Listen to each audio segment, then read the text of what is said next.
Hey everyone, on today's episode, this past week we had a Zoom meeting with a man that is very spontaneous. He's funny, he's very outgoing. He does not like the word atheist, but I don't know what else to call him, so I'm going to call him an atheist. And he goes by Deconverted Man on YouTube. So we had a conversation, and it wasn't a debate, it was just questions. So Christians and apologists can learn more about how an atheist thinks and why they think the way they think and how we can combat some of their questions and some of their ideology with our own. So stay tuned to that video coming right up. All right, So, all right. if you want to Well, introduce hi, yourself, go ahead. Deconverted Man. Yeah, go. Deconverted Man here. Hi. So yeah, my Nice to be first here. my first question to you after I first met you through your live little video that I made on Germania. You call yourself deconverted man, so were you ever converted? Yes.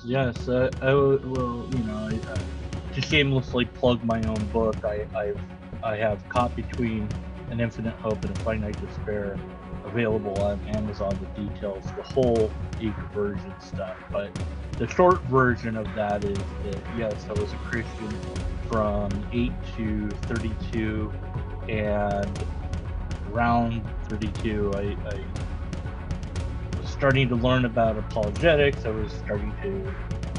had been on YouTube as Infinite Hope for quite some time, and been getting all these questions that I couldn't really answer, and I decided I would look into the history, the archaeology specifically, to see if I could find things that supported all this stuff. And I wasn't very impressed with what I did find, and I was very disheartened by the number of frauds that had been committed, and that made me question deeper.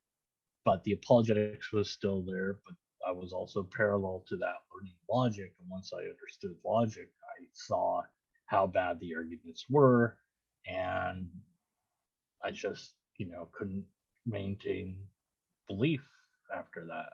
There was too many too many reasons to not think that it was based on reality. It appeared to be that it was based on tradition and religious, sort of the religious sort of motif that goes with keeping alive an idea. Now, of course, I could be wrong. Maybe I missed something. Maybe I overlooked something. But in all the years I've been a skeptic since then, um, I haven't heard or read an argument that I found to be valid and sound. And I certainly haven't heard anything of evidence that would be anything that would be compelling to investigate further. So Do you think that did you learn about apologetics when you were like younger, or was it something that you learned about as you got older? What I'm trying to get at is, do yeah, I you was. think that if if they would have taught you apologetics early on, saying, like people might ask these types of questions, and this is how you can, come back at with those answers without just saying, I don't know. Do you think if you would have learned those apologetics at an early age, it might have helped? I don't know. I mean, it's hard to say because who knows what things would have been like if they'd been different.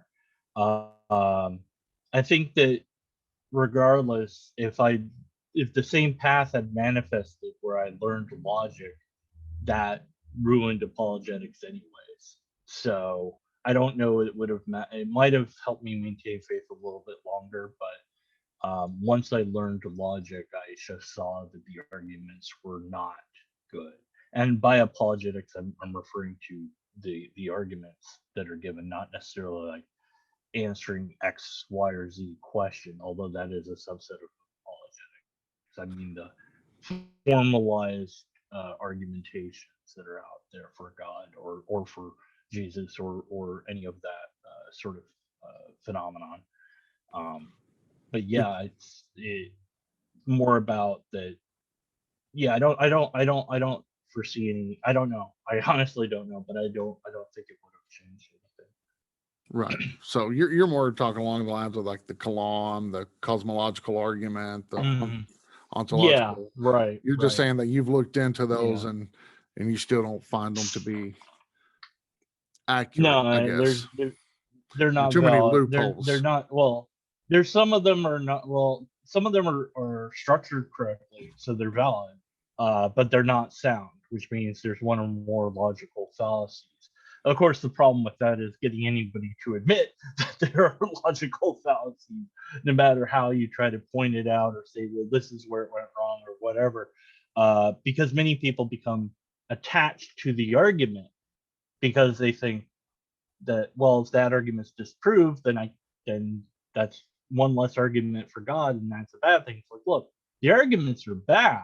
Sure, accept that and make new arguments. These arguments have been around for a long time. Maybe it's time to make some new ones. Maybe it's time to create a different one based on better understanding of science, based on better understanding of cosmology or morals or whatever it is you want to make the argument about.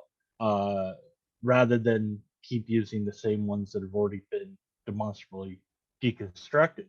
There is in logic the fallacy, which is that even if the argument sucks, it could be that the conclusion is correct.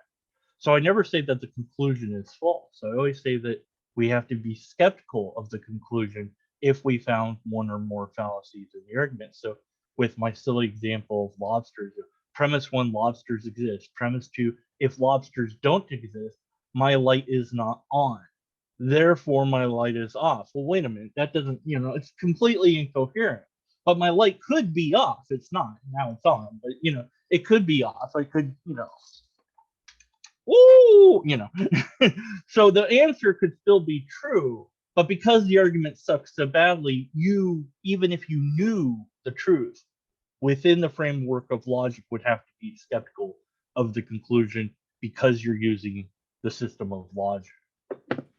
Yeah, no, I totally agree. I can agree with that because actually, I guess it was just the other day, and I've heard this argument before, but just the other day on Instagram, I saw it was from a Christian apologist guy, and his little picture just says, and I'm guessing he's going off of an ontological argument, and he's just basically says, if it's possible for God exist, therefore God exists, and I'm like, no, man. I'm like, there's that don't you can't say there's there could possibly be a rabbit, and all of a sudden there is a rabbit. I mean, no, that doesn't make sense to me. Yeah, the greatest concept thing where you're defining the thing into existence. I'm like, that's great. If reality worked that way, I would have $1 million because I could make an argument that is very similar. Okay, I can conceive of the greatest amount of money that my head can come up with, and it's, I don't know, a Google amount of money, whatever that is, but I can't really conceive of Google. So I don't know, 1 million. Maybe I can't conceive of 1 million because too many zeros. I don't know, 100,000. Okay, that's a number I can think of. Okay, so then it's better to have that in reality than not to have it. Therefore, I have it in reality. And where is it? And I can go to the bank and I can make that argument. And maybe I'll just get arrested if I try hard enough. But I'm not getting that money. It's not happening. Yeah. No, I completely agree. You could put, people filled it with giant pizza and people filled it with utopia as well. But so you can't just define something into existence. And then of course you have to also assume with that particular argument that existing is better than non-existence. And it's like, well, what makes it better? Like, because you're saying it's better in some sort of concrete sense, like subjectively, yeah, it's better to exist. I think I like existing, but who's to say that that's better in some sort of objective sense? So the whole thing breaks. Yeah, I agree. That's what I'm saying. Like I've seen a lot of these arguments that I'm just kind of like I can't make sense of it. And so if I can't make sense of it, I'm darn sure not going to try to use it because it doesn't make sense to me. And I'm in the process of writing a book, but have not once used any kind of ontological argument because to me it's almost an impossibility. It's still a leap of faith for me to do an ontological argument. So I just try to Yeah. stick to some of the older basics, but I just try to revise them, I guess, to make it a little bit more easier for the common man to understand. I mean, that was the whole purpose of me starting a YouTube and a podcast and writing the book, is because you sit there and watch a lot of like William Lane Craig or something, and I'm like, it's like watching Shakespeare. You know, it's like trying to get these kids in this generation to watch Shakespeare. They're not going to understand what they're saying. You know, so and I mean, Yeah, I mean, I so I just try like to it because break I it like, down. yeah, I like it because I like logic. But yeah, yeah, I love logic. I love informal and formalized logic. I like informal better, but and it just happens to be something I like and I'm somewhat good at. I call myself an amateur logician, only because I haven't been paid yet to do it. So, Right. yeah, the moment I get paid, then I'm a professional logician, There you I go. guess. But it's a question of epistemology. Really, is what I see is how we've decided, or how we should decide, or how we ought to decide what is true in reality, and how can we determine that X, Y, or Z is true. And that's a deep and difficult question to answer for anybody, regardless of belief Yeah. or lack thereof. And I take it seriously. And all I can do is look at arguments and say, here's the flaw, because that's my thing. Other people do other methods of trying to answer to or respond to religion or theology or whatever it might be, because it's not just that. For me, it would be any concept that comes my way. I just had a Right. person make all sorts of claims about the Jewish people running everything. I'm like, oh, that's interesting, where's your proof? He didn't have any proof for me, so I had to be skeptical of that conclusion, and he didn't like that. And I was like, well, sorry, the rules don't change. Yeah. Yeah. So So of course, I'm sure you've heard Frank Turek, and Frank Turek's asked it many times, but I'll take it a little bit further. So, if Christianity was to be proven to be true, now it's not just like Frank Turek always says, if it was true, would you follow it? Mhm. But I'll take it further because I want to Well, know if it's not just so much would you follow it, or would you reject it because you have something against, the God of the Bible? Do you have something against them? Against them? Is that why, maybe you're an atheist? I'm not saying mm. you are, but just people in general. I'm like, or do you have something Yeah, against him, yeah. or is it just not the proof enough for you? It is a very interesting thought experiment, because you and I don't really know what that real thing is like. We only know what we've read about it, per se. And maybe you've had some personal experiences that maybe you think you have a little bit more knowledge. Well, I had experiences. I no longer think that they mean that there was a God, or that give me any deeper access to knowledge of God or anything now as a skeptic. But certainly, it's like, well, you could sit there and argue about who knows about God more, and there's no real way that I know of to determine that. But at any rate, if the real thing was there, and we absolutely knew without any doubt, then we would have access that we do not have now, for certain.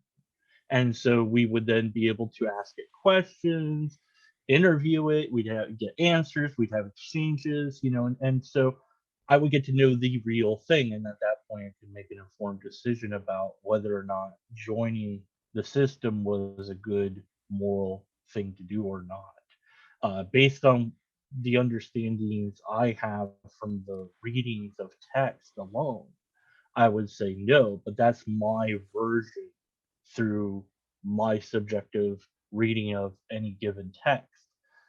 So maybe that version's wrong. Somebody said, like, well, that's not the real God. The real God's this. I'm like, well, that's interesting, but how do you know which is the real God? I don't know, and you don't know. And nobody appears to know. So if the real thing showed up, then great. Let's talk to it and find out. And that'd be real nice to have. But until we do, it's pure speculation based on what I've seen from some. If their God was true, no. If a different version of their God was true, maybe. And then, depending, it just depends what version happens to be the case. There certainly are some versions of Yahweh and or Jesus that are presented as something that I would find morally reprehensible. It'd be along the lines of finding out that Hitler was God. It's like, well, if Hitler's God, are you going to worship Hitler? No, well, maybe he's a nice guy. No, I don't think so. Everything I know about him makes me think he's not a nice guy. But I've never met him, so maybe, But, um, so that's, I don't know if that's a complete answer to the question, because it's like, well, tentatively, maybe, I guess would be the only answer I could honestly give to that. Yeah, your stance is basically if God was to appear, you would want to get to know that God before making the decision. Right. And then, that kind of goes into my skepticism of like, right now, I don't have access to that sort of information, that sort of, like we're talking right now. I can't just call up, God and talk. Well, some people, of course, say you can, but not like this at any rate. I can't see a thing that I identify as God and hear God in the way that I'm hearing and seeing you. So for me, that's an issue. For others, it's not, and that's understandable. Everybody's different. So, and I'm asking because I don't know. That's why I ask questions. So, yeah, no, that's good. So, like other books that you've read, though, what makes you believe those books over the Bible, this book? What would make you? I mean, you see what I'm saying? Like, why would you read a book on theology or philosophy and be like, oh, this is true? But then when you read a book in the Bible, you're like, I don't know if this one's true. How do I know that any given like you were saying is true?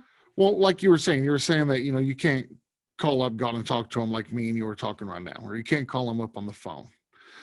But most of our other information, I don't know if you read books, but most of their information is in books, and you read books and you can learn.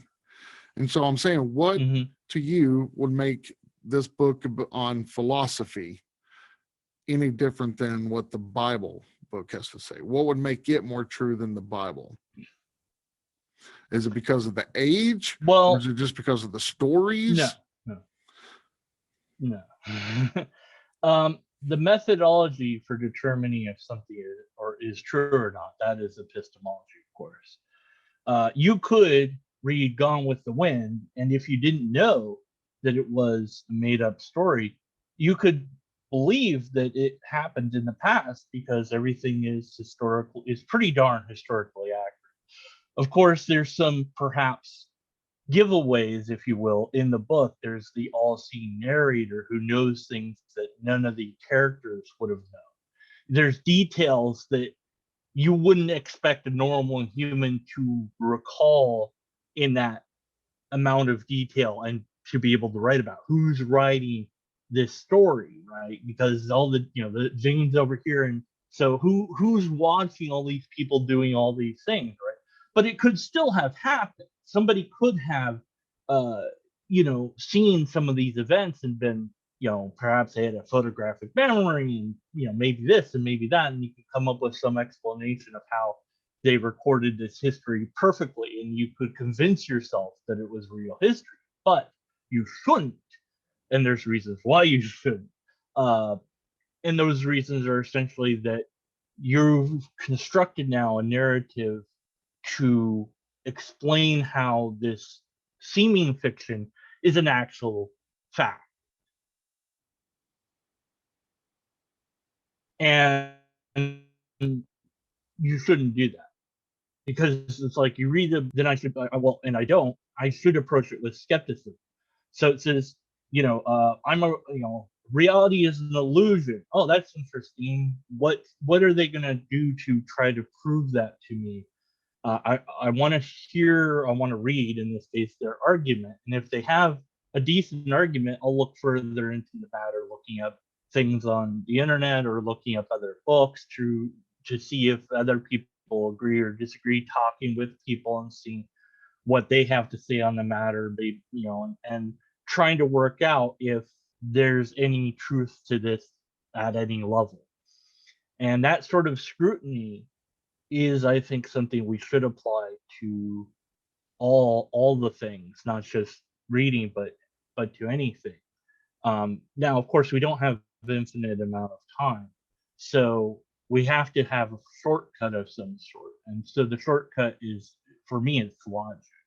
And you simply say, is there empirical evidence of this? Is there a repeatable test I can make out of it? Is there some sort of valid and sound argument for it? And if not, then I'm going to have to be skeptical of the conclusion. So philosophy can be interesting, but it's just people saying ideas. That's it. And so it's like Joe Schmo wrote a bunch of ideas down and he got famous and the other guy didn't. Okay, Kant wrote whatever. And I'm like, yeah, I don't care. The argument doesn't matter as far as who said it, matters whether it's true or not. So was what Kant said about whatever true? Let's forget about who wrote it. Is this in and of itself true? So he had this idea of duty to the truth. That was Kant's idea. But he wanted it to be everybody in the world will always tell the truth. Like literally. Like you could not conceal information. So people ask your bank number, you would tell them your bank number. Why are you asking me the bank number? I was planning to rob you. I'm going to call the police on you. And it'd be a weird world. But nonetheless, that's the sort of truth that he desired. And I agree to the duty of the truth, but to a point, I think that concealing information and not telling all the things makes sense. He didn't. He thought if the Nazi came to your house and asked if you were hiding Jewish people, and you were, that you were supposed to say, yeah, they're upstairs. And I'm like, no, you just get like, it's none of your business, and close the door. The consequences be darned. But the question of how we determine if anything is true or false is one of, I'm going to approach this with a system of some sort. Is that system going to be that I just believe whatever this particular book has to say? If that's the case, I have a bunch of sci-fi books, Robotech, based on this anime that used to be on. Those all are real now. If I just went in assuming that they were true, I don't know it's talking about wars in the future of 2001. So somehow there was a war with robo technology where mechs transformed into fighter jets and robots, and I just happened to miss it, I guess. I lived through 2001. I don't remember seeing that. So there's good reasons for me to doubt that that's actually true, apart from the methodology of going in there and say, this is probably a fantasy book. Now I know it's labeled as such, but not all books are labeled that way. Dianetics, for example, is presented as a tool to help you with mental issues, but it's not. It's like, well, who wrote it and why? And finding out that is very important too. So I hope that answers the question. No, it does. It does. I think for me, it's the same way you're saying it, but I'm just opposite. Like, I guess for me, it's the fact that over 40 different people over 1,500 years just wrote down, things that they had seen and accumulated over time. Because the way I see it is, I don't think that anybody just sat around and said, well, what do you want to say here? What do you want to say here? You know what I mean? I don't think it was like an accumulative process. I just think it was over 40 authors over 1,500 years. And this book just happened to, because each one is a separate book, that. And so I just think it's amazing how it all came together. And then, like, how can I say this? Like, I always grew up kind of in the Christian faith. My mother was a Christian, my father wasn't, top deal. And, I was always told, this is who Jesus is, this is who God is. And so I always considered myself a Christian, but I really don't think I became a Christian until in my mid-20s, because I knew who he was, but I didn't really know anything else out about it. But then when I started doing research into apologetics and philosophy and theology and everything else, is that's when I was like, well, that is kind of weird. I mean, like, just little simple things is what I started off with. Is like, well, how did they know the world was round back then? That's just really weird to me. Like, how did they know that? Or, how did they know they shouldn't have drained George Washington's blood out? It was going to kill him. I'm like, the Bible says the life was in the blood. Just simple things like that. And I started looking at, and I was like, wow, how would they have known all this stuff way back when? And like I tell people all the time, for me, I think science and Christianity go hand in hand. I don't think they fight each other. I think they go hand in hand. And like I'm sure you've heard the verse in the Bible where it says, every hair on your head is numbered. Not my head, but we'll go with your head. Every hair on your head is numbered. And so I tell people, I'm like, to me, it's like, it's amazing how now with technology, they can pluck your hair and every single one of your hairs has a different DNA structure, has a different number to it. It actually is numbered. It does have a number. I'm like, that. Now, did he mean that? I don't know. Did he mean that he actually counted the hairs on your head? Possibly. I don't know. But I'm just like, it's possible, and then, and just little simple things. That's what got me started into apologetics. So I was like, well, some of these things I just don't understand. And then, of course, Einstein's where, time, space, and matter has to come into existence at the same time. And then you got the very first verse of the Bible where in the beginning, God created the heavens and the earth. And I'm like, okay, well, there's time, space, and matter right there. Boom, there's science.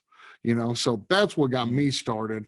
And that's when I started believing like, well, this has to be true. And then, of course, when I got into the New Testament, and I'm like, for me, what made the New Testament true was the fact that not every book was exactly the same. They all had different versions of what they saw. And it was also the fact that it was really embarrassing, I think, for them because like they were a bunch of pansies. I mean, they ran away. I mean, they're sitting there watching Jesus walk on water and raise the dead and do all this for 3 years or so, going on. And then all of a sudden, when he goes to get crucified, they're like, I'm out of here, man. I'm not doing this. I'm out. And I'm just like, well, I mean, I wouldn't make a book out to be like, I'm a pansy. I mean, that's just me. I wouldn't do it, but I guess anybody could. And then the other part for me is people were like, well, they could have made up the stories. And I'm like, that is true. And that's why I tell people all the time, can Christianity be proven to be false? Absolutely. Like, I will not deny that to nobody. It can be proven to be false. I'm not one of those people like, no way. Yeah, it could be proven. I don't know. For right now, I just go off of where the evidence leads me. And I mean, to me, it leads to there is a God, there is Jesus Christ, because it just makes more sense off of everything I've read. But let me ask you this. What makes atheism like better than Christianity, I guess? What's the advantage of being an atheist over being a Christian? Well, the reason. atheism is in and of itself. No, go ahead. Okay. Atheism in and of itself is not, of course, a worldview. So it doesn't tell you how to live or anything like that. It's simply a label. It describes a position. It is a description, not a prescription. So is skeptic. And of course, my label, I prefer skeptic. I'm a skeptic, and because I'm a skeptic, I'm also an atheist. I'm also agnostic. I'm also atheist. Some other labels, I don't know. But at the end of the day, there is somebody asked me something very much like this of what, tell me, I have this system in Christianity that helps me live my life. You tell me what your system is, and if you can't, then why should I join? I said, I don't have a system for you. I said, that's why they call it free thinking, because that's one of the labels applied to atheists occasionally is free thinker. You're on your own. You're not told what to do anymore. You have to decide what to do with your life, with your ethics and morals. You must decide on your own what to do. And that can be very scary. Some people want to be told what to do. I I found it comforting to be told what to do. I like, boot camp was a nightmare, but there's a comfort in being told what to do all the time. You don't have to worry about when you're going to get up. Everybody's going to get up at the same time. You don't have to worry about taking a shower because everybody's going to take a shower. And you're going to do this, and you're going to do that. And you know what's for breakfast because you can predict that it's going to be pancakes or it's going to be waffles. And occasionally you might have French toast, but it's probably going to be pancakes and waffles or waffles. That's it. Those are, and so, there's a, people, of course, with prison, they get institutionalized because there's a set system that you can get used to, and that can be negative, or maybe it could be positive depending on the system, of course. But for some, they want freedom, and that's what you have when you let go of any religious stuff. You have freedom to say, maybe I liked this aspect of Hinduism, or maybe I like that aspect of Christianity, and maybe I'll use that. Maybe I'll use some of this, and I'll and I'll do a little bit of that, a little bit, and maybe I don't like this, and whatever. And you come up with your own system, or maybe you look into what's already been developed by others. There's a whole host of different ethical systems: utilitarian ethics, virtue ethics. The list, there's a whole list I can't call from memory, but at any rate, there's a lot of different ethical systems already available. So you can look at those and say, what about these? Are these something that I could live with or work with or understand? Or maybe I could just reflect on my own life and see what things I viewed as wrong and why, and what I should do about it, if anything, and what I can do, try to do in the future.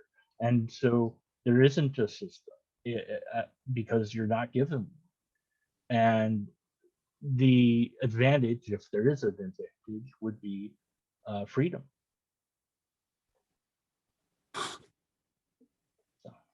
Sorry, I got a cough. So you find more freedom in atheism than you would Christianity, is what you're saying. I mean, the basic. I think broadly, Yeah, broadly speaking, not just Christianity, but from, because any religion, all religions, all ways of, all the different ideologies. I think that's why I go a step further and say I'm a skeptic, because I don't want to adhere to any ideology other than perhaps skepticism, if that's an ideology. But of course, I'm going to scrutinize it, and I do occasionally. Um, to make sure that I'm on the right path, because I know that I'm human and I can fall for patterns and I can believe stories that aren't true. And there was this thing about recently about Biden being green screened, and I was like, oh really? What's going on? Ah! And then I'm like, well, wait a minute. And I stepped back and I looked more into it, and I'm like, okay, I could see how this is an alluring tale to believe in, but I'm not being given the reasons that I would need to believe that this is fake. This is more likely, this is what's really going on. And it's very explainable if you just step back, and instead of trying to believe something, you're trying to disprove that idea. And so that methodology helps me to some degree. But yeah, I would say broadly speaking, not having any set belief does free you, because I don't have really any beliefs that I know of. Maybe a few, like a priori beliefs, as they're called. But other than that, there's nothing I'm attached to. I could be wrong about anything, and then I'm happy, because then that means I learned something new. So, of course, I'm sure you've heard this many times. So, why not consider Pascal's wager, though? I guess. I mean, I just don't understand, because, like, you seem like a good guy. Okay.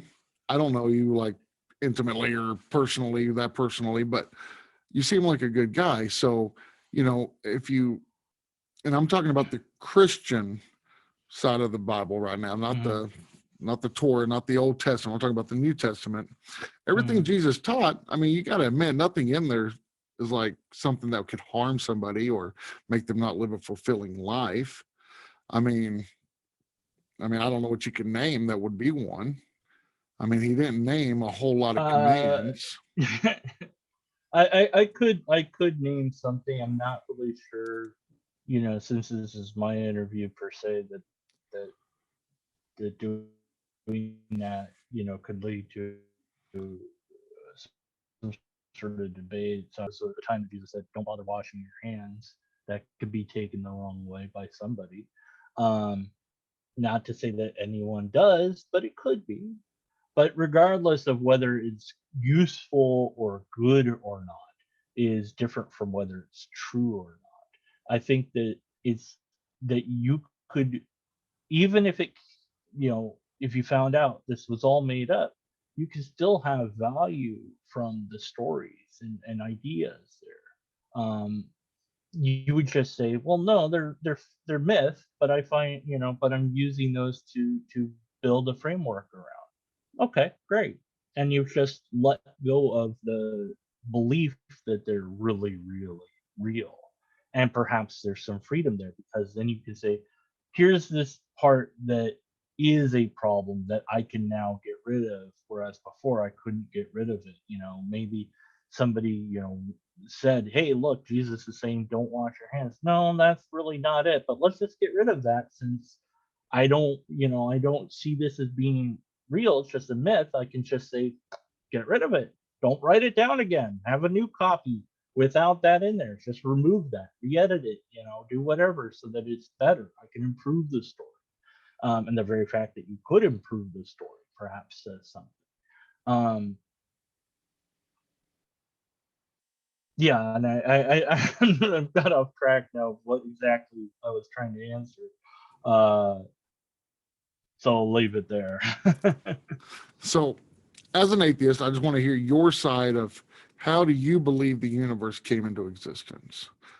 Obviously, I I don't mean, know. let's just face facts. Yeah, I mean, let's just face facts. Science can get to a point, and then they're like, they Hmm. just start Yeah. speculating. And some of it is Hmm. good speculation. I'll give it that. Some of it sounds pretty good. And then some of it, Hmm. I'm like, that's the dumbest thing I've ever heard. And some of these people, in Well, fact, I in my, want go to. ahead. Yeah. Well, I would again say, I don't like the as an atheist, because it's not like atheism dictates anything to me. Um, Well, as a I non-Christian, how's I that? don't have a okay. That works, I suppose. I don't have any idea. I'll leave that to the science wise people to figure it out. Maybe we won't. I don't know. I find it interesting. I listen to National Science for Education videos. Whenever they put up something, I spend an hour or two listening to whatever they're saying. And there's this whole lecture on antimatter I've linked more than once to people, because I'm like, you're saying there's a beginning of the universe. This says that there isn't. And here's how that works. And it's beyond me to explain, but it's explained in that video. And you're just going to have to listen to it all the way through to really, and then even then you might not understand it, because I kind of maybe understand it, but I can get lost in the details just as anyone else can, because this is complicated stuff. And for some of it, you have to know some high level math that I don't know, or used to know and I don't remember, or whatever. And that doesn't mean I couldn't learn it if I wanted to. And that might be interesting. But we have a mystery, and I'm happy with that mystery. There are many mysteries out there. And I think that ultimately, if we did have all the answers, so to speak, we could say, here it is, and here's the mathematical equation, and this proves all the things. And the theist could and probably would say, yeah, but God made that happen.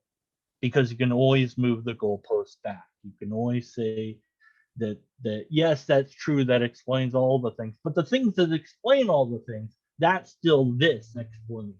You can always do that. And so I think Carl Sagan in Cosmos covered it pretty nicely in one of the episodes. He said, if you think that the if you need a God to always exist, then why save a step? Just have it be the universe always existed. Or if you think, that you have to have an uncaused cause, just save a step and say that there's some fundamental aspect of reality that does that, or whatever. And I like that approach. Don't add another step because you've just replaced one mystery with another. We don't, for example, in theology, in Christian theology, you couldn't answer how God's brain works, or even if it has a brain. It has ideas, but it has no brain. So how does that work? It has no neural network. So how does it think? It's a disembodied mind. What is that? It has no physical substance. How we're coming from there's no way to answer that. It's not answered in any text. uh Maybe some religion tries to answer that question, but Christianity doesn't appear to have an answer on the pages at any rate. And maybe somebody can come up with some explanation perhaps, but then they're going to have to convince all the other Christians that that explanation is correct. It's like, no, that's not how God works. God works like this. And it's like, how do you guys know? You don't know. Come on. But there's always going to be a mystery, whatever that is. And so rather than moving that mystery, I prefer to be happy and excited about the mysteries we have. And so I don't know enough cosmology to give an answer to that. But I do. But even though I don't know what the answer is, I can know what the answer is not. And so an example of that is I don't know what 1,000,000 to the power of 57,000 is off the top of my head, but I do know the answer isn't zero. I know the answer is not a negative number. I know it's not a fraction. I know it's going to be a number that's bigger than what I started with. Um, so I don't need the answer to know what the answer isn't all the time. So that it's like, well, I don't know all the things, but I do have enough to say what it is. Right. No, I completely understand that. So you're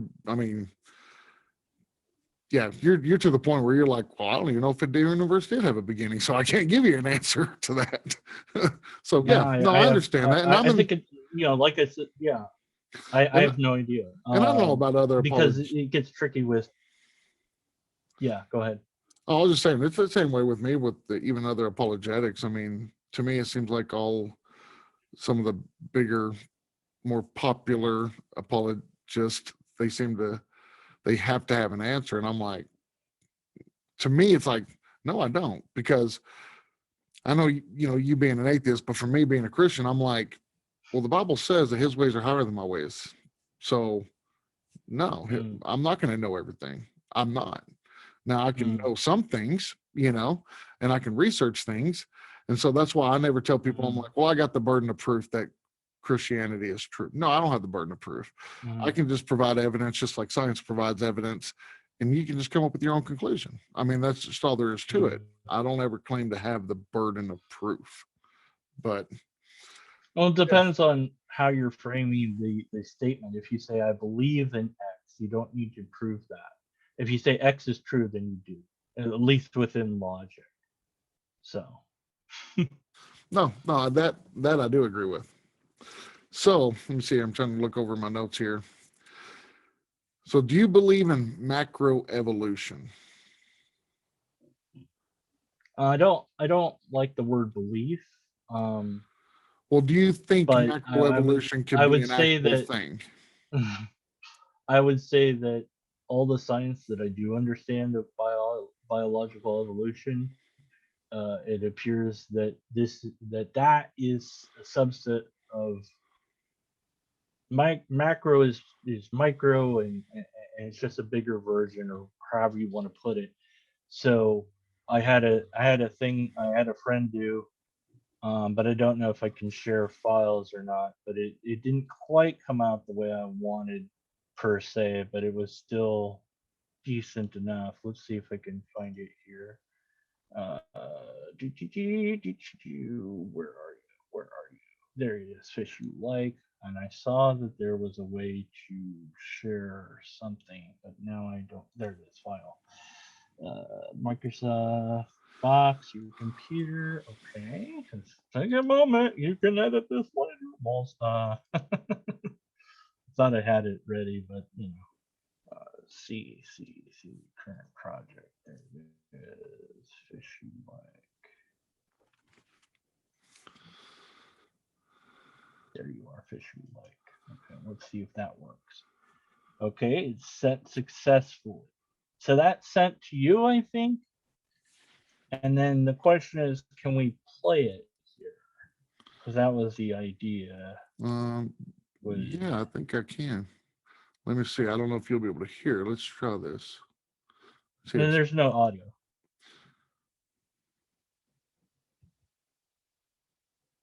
Can you see that? No.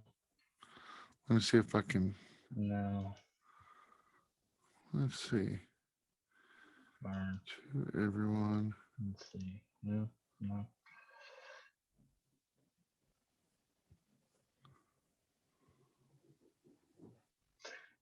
Well, at any rate, it should stay on there. And so I'll add it on to the video when I edit it. Yeah, that. At any rate, so it's supposed to show fish becoming a different thing, and so if you imagine, I wanted a visualization, so now I don't have that per se. I saw that though. I did look at it. Yeah, if you imagine from black to white, and you have a gradient in between, and you slowly work your way from black to white, that at the level white, you're going to say that's not black, and you're going to look at black and say that's not white, and here you're going to say it's gray, and then up and down there's probably different names for those different colors, but if you see the whole thing out, you go, okay, that's what we're talking about when we're talking about something that's this little mouse-like creature that's somehow later on is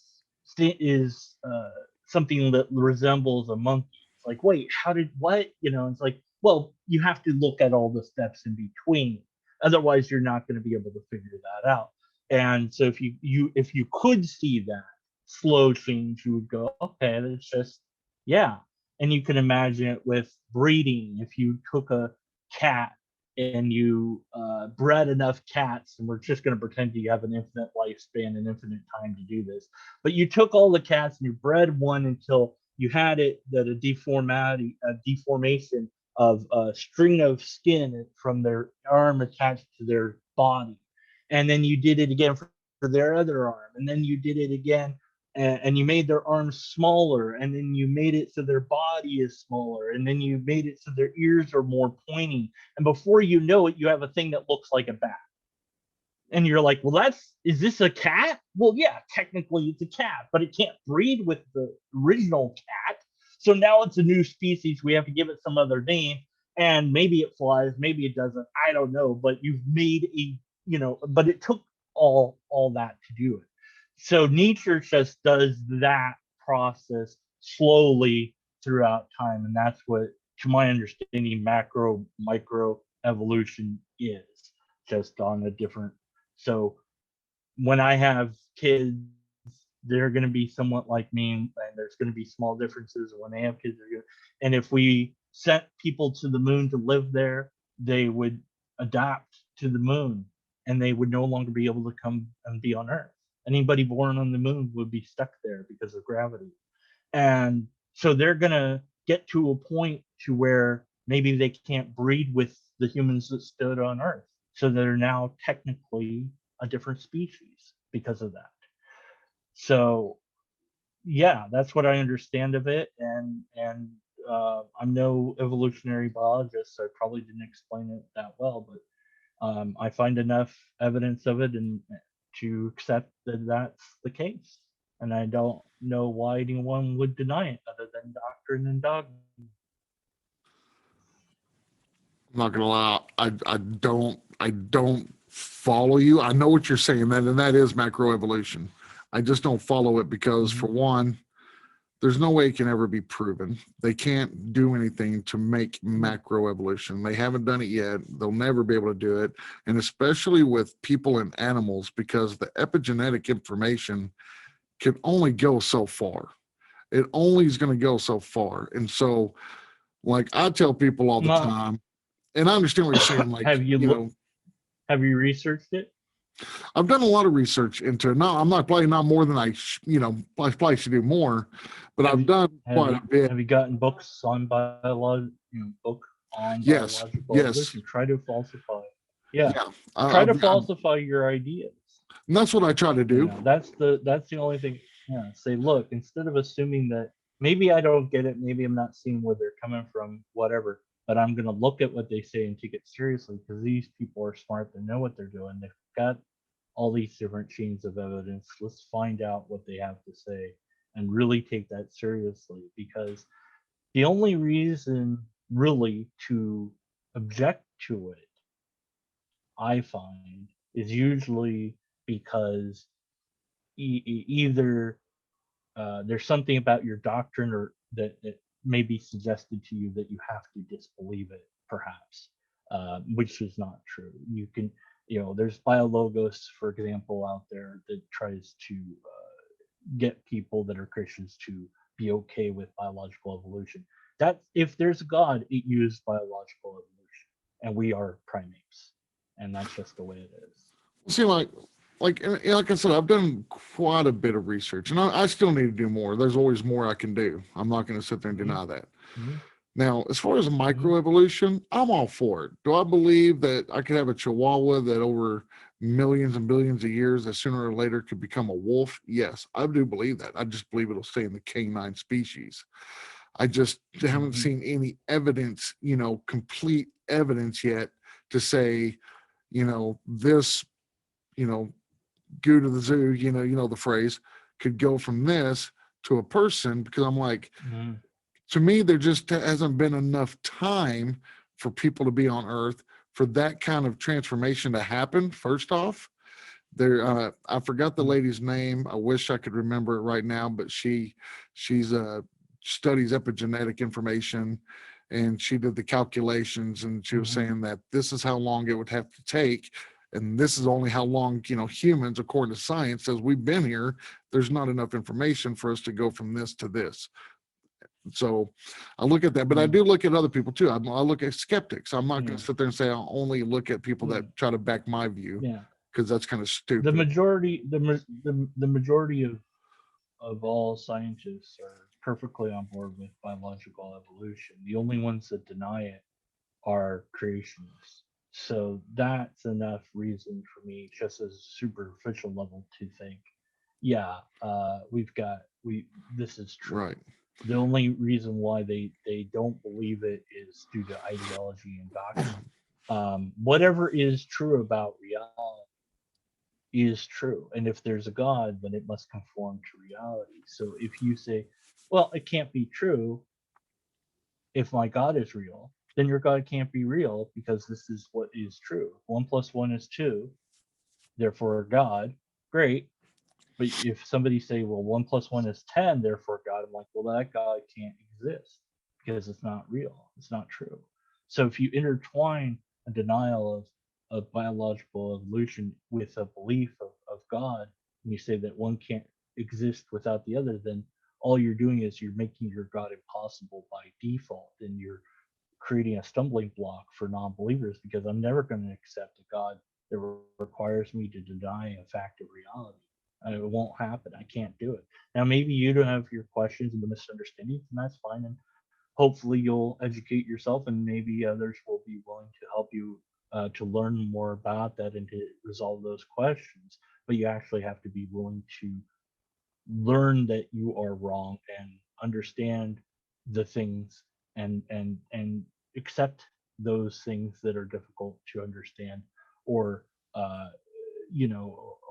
and not attach your ideas of God to any dogma, because God, if it exists, is bigger than the book.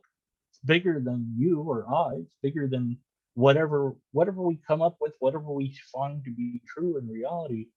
then if there is a God, then God did it that way. Who knows why it did it that way? But regardless, there's nothing to say that you can't accept reality and still believe in a God. It's just you're going to have to change maybe how you understand God, but that makes sense. If God's a No, relationship, like you and I are having a relationship, are you never going to learn something new about your partner? No, of course not. Yeah, that's silly. So why can't you learn something new about God? Maybe you thought God was one way. No, it turns out it's a different way.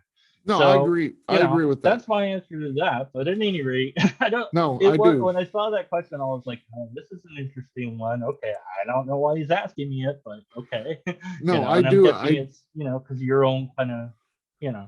Yeah, I So just want to hopefully know. that helps. I don't know if it is. No, it Yeah. does. Okay.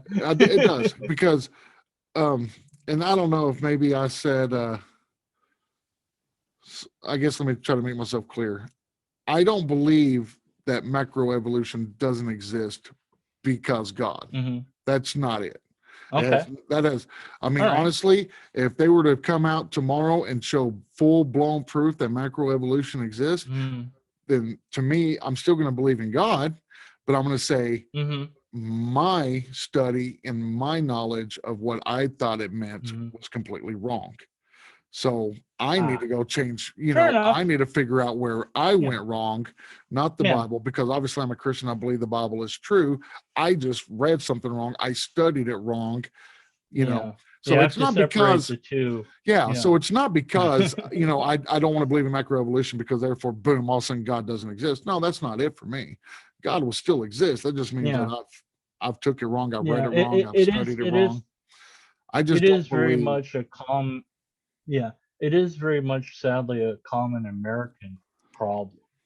Uh, it is almost uniquely American. Of course, there are Hindus that also are denial of evolution, that they're pure creationists in that sense, and they also don't have the right age to the earth of the universe or anything like that. Um, and I think that it might be a result of lack of education in our country, and you and I are both uh, to some extent a result of that flawed educational system, perhaps. See, I guess It's for okay me, to ask questions. I'm not the one. I can't give you the answers. I'm not a scientist. I right. don't know. No, I'll just see what You'd your have to talk opinion. to like Aaron Raw or whatever. I Yeah. don't know. No, I just like But to hear I your agree with opinion. science. I don't have a problem. Yeah, yeah. So Okay. I guess Next that's next thing. next thing. That's all right. So Next thing. I know you don't like the word atheist, but most atheists are materialists. It's not that I don't like it. No, go ahead. Are you a materialist? If so, why? Why not? Mm, Uh, I looked at this and I thought about this. So it depends what the Wikipedia and dictionaries kind of say. Well, materialist will say all there is the material. Okay, now I love logic. This is a universal statement. Everything. Well, I don't know about everything. I only know about the stuff I know about. So I can't say everything unless I absolutely know everything that there is. So I don't. And so because I can't make a universal statement like that, I wouldn't. So all I could say is, as far as I have observed, everything appears to be material or natural or mundane and whatever you want to call that, whether it's nature or material or matter or energy or whatever. That is all I know about. Maybe there's more stuff I don't know about. That's okay. Yeah, sure. Who knows? I don't know what I don't know. you know, uh, didn't say enough. Didn't say the word no enough there. But as far as I can observe, the physical, tangible world definitely exists. Reality is real, and let's figure out what we can about it, and try to see where that gets us. But I don't think that I'm a classical materialist in the sense, or naturalist in the sense of all there is this. It's like I can't say that because I don't know about all the things. I only know about the things that I know about. So I got you. Well, my last question, which we already actually answered that at the beginning of the whole thing. all right, it's all right. Maybe people forgot. I don't remember what I'm talking about anymore. Well, we were asking that if do you know beyond a shadow of a doubt there is no God, and I think you've said actually more than one time. You're like I'm not going to Well, sit there and say beyond a shadow of a doubt, no, I don't believe. But you've come out and said that if it God did show Himself, you would believe that He existed, but you'd well have to now, learn who yeah. He is before believing Well, in Him. yeah, and I'd qualify that maybe a bit further that it wouldn't be enough for me for God to show up here. I'd want it to be worldwide so that I could verify it. I'd have to have scientific scrutiny available to me because for all I know, I just went mad, and I'm insane now. So I would want outside confirmation. But it depends which God you're talking about as far as God in general. Now, Yahweh, no, because I've done the research and I'm convinced and I'm pretty settled on that. No, there's not enough to support the biblical God. But uh, maybe the archaeology is lost, or maybe there's something else that could confirm it that I hadn't considered yet. And I'm open to that, but so far I haven't been given any reason to doubt my doubt, if you will. So no to Yahweh, maybe to anything else, and that's essentially. And I have arguments for additional arguments for Yahweh if I need to make them, and I will. But at any rate, suffice it to say, it depends which version of God you're talking about. Yeah, just But I don't believe in them in general, whatever it is. Souls, no. Angels, demons, spirits, devils, angels, afterlife, ESP, alien visitation, lizard people, flat Earth, uh, Loch Ness monster, Bigfoot. There's not a big enough paycheck for me to believe in any of those things, unlike in Ghostbusters. But then in Ghostbusters, they actually had proof of the supernatural, so I would that they believe in did. those sort of ghosts. That they did. They screwed it up in Ghostbusters too. Like somehow they I've made never people saw the new forget. one. Did you ever see the new one? Don't. Is it not good?